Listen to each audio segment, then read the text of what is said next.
Salam dostlar, kanalıma hoş geldiniz. Bugün kent hayatı yaşıyoruz. Yani kent vlog çekiyoruz.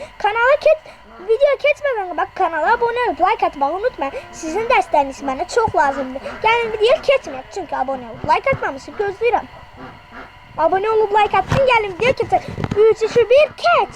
Size hamınızı seveceğim ağaçları göstereceğim. Gelin ağaçlara bakın. Hoppa.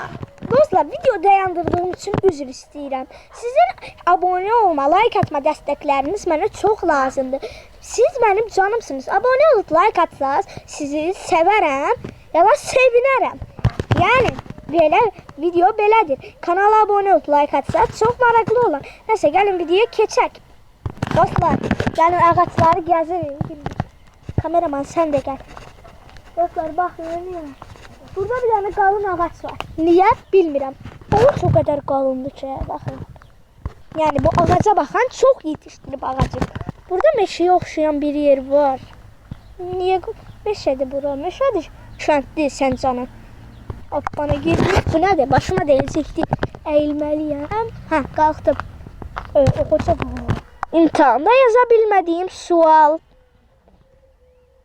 Sən canı burada neçə ağac var? Saya bildiniz, şəklin qoyuram. Səhv dedim, şəklin ekrana qoyuram. Ağacın şəklin ekrana qoydum. Baxın, görün neçə ağac var. Cavabı tapdınız. Nəsə, buradan da çıxacaq. Burada daha çox sıqqılıdır. Bu boydadır. Ben boydayam, deyə bu boyda. Ora bu boydadır, dedə. Bu əlim. Əlimdən aşağı var.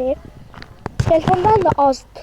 Burada kəndin ana odunu var. Ana odun səhifəsidir. Burada bir tane çubuq tapdım. Aldım əlimə elə.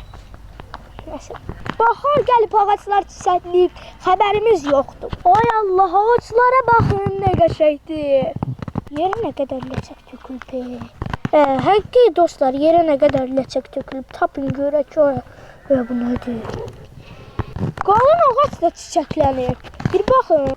Bakın dostlar, Allah, çiçeğe bakın. Gördüğünüz çiçeği inşallah görmüşsünüz. Dostlar, Allah qayırsın. İndi baxın boyum nətər uzanır. Boyum indi belədir, baxın indi. Görürsünüz, belədir. İndi baxın. Oy, bismillah. Baxın, indi gördüm. Hələ də nətər uzanır. Tap. İpucu verirəm, buradayam. Deyəbə, bunun üstündəyəm. Başa düşmədinizsə uzaq məsafədən göstərin. Baxın, mənim gözümdən belə görsən. Baxın, burada. Baxın, ta burada uzaq gedir. Burada belə olur. Ta. Yəni, elə uzanıram. Başa düşmədinizsə mən bilmirəm. Ay Allah. Burada daş var. Yəni, kub daş var. Kub daş deyəndə buna deyirəm. Baxın. Bilirsiniz. Dayan, burada videonu dayandırıram. Niyə dayandırım? Dayandırdım da ona bir dəfə dostlar. Gaz var orada. Gaz değil ha. Bu ne tar gazdır? Gaz oradan bura keçdi. Buradaki delikten keçip. Bu videoya 10.000 like gelse sonraki videoda gazlara bir adet ev tikeceğim. Bir adet nedir? 1000 adet. 1000 adet daha. 2000. Ev tikeceğim gazlara. Ben onun fragmanı paylaşacağım. Fragmanın gösterim. Eviniz xoşbəxt olsun. Evet, tuyuq başıma tullanmaz. Ağaclar dünənki kimi baxan. Hepiniz bir eşref tek grup. Size fragmanı gösterdim yani. Fragman gösterdim size bu boyda. Fragmanını da anlayarsınız. Burada bir tane əkinci var. Dostlar, əkincinin yerine girək. Əkinciyə baxaq. Ha, sağ ol. Dostlar, əkinci getdi. Gəlim canı gəzək. Hər yer ağaçla doludur daha burada. Deməli, əkinci buraya yaxşı baxılmış. Gəlin çıxaq. Çıxırıq. Dostlar, çıxdıq gördüyünüz kimi. Dostlar, kəndimizə yenə gəldik. İndi buraları gəzək. Novruzun çiçəklənən çiçəkləri. Yəqin insanlar Novruz bayramın bu üstündə durduğum tonqalda keçiriblər. Kameraman gəlsən də.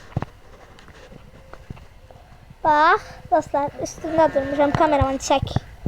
Çəkir kameraman da məni. Buradan hoppanaq, düşək. Hoppana. Her yerde çiçek var. Burada da var. Ağacı kesipler. Kameraman gösterir. Bu arada bakın anne. Göster kameraman. Bakın kesipler ağaçları. Niye? Bunu da kəsiblər yəqin. Salam. Nətərsiz? Dostlar, baxın çiçəyə. Qaranquş var idi burada. Getdi. Nəsə. Burada da çiçək var. Heç kim yoxdur. Qoy bir buranı gəzməyə. Heç kim yoxdur, buranı gəzmək istəyirsən. Bu istəyir. Çünki hiləgər ola bilər, bu ola bilər. Belə əmindir qısalıram. Nə oldu ya mənə? Burada da çiçəklər əkib. Bunu deyəsən, əkincilər əkib. Burada kanal var. Bura düşmərəm. Dostlar, üzr istəyirəm. Sizə bir dənə nağıl danışacağım. Biri var idi, biri yox idi. Bir kənddə sandıq var idi. Heç kim o sandığı aça bilmirdi. Kəndə təzə gələnlər isə anlamır idi bu sandığı niyə bura qoyublar. Amma sonra bir dənə kəndə Turar adlı bir oğlan gəldi. Açdı sandığın açıqlığını göstərirəm. Belə bir dənə ot və bu çıxdı. Başa düşmürəm nədir? Ot və nədirsə palçıq falan. Yoruldum, oturacaq yox orada. Oturduq axır ki bir yerə. Dostlar, nəsə indi biz gəlin axşam yeməyimizi yedək. Deyir, o kənddə dostlar, deyir, orada market var. Gedib bir dənə meyvə alıb gəlirəm ya da bir şey alıb gəlirəm. Dükan deyirlər, nəsə gedək. Dostlar, bir dənə alma aldım, baxın. Deyir, gör. Deyir, alma. İndi buradan çıxırıq.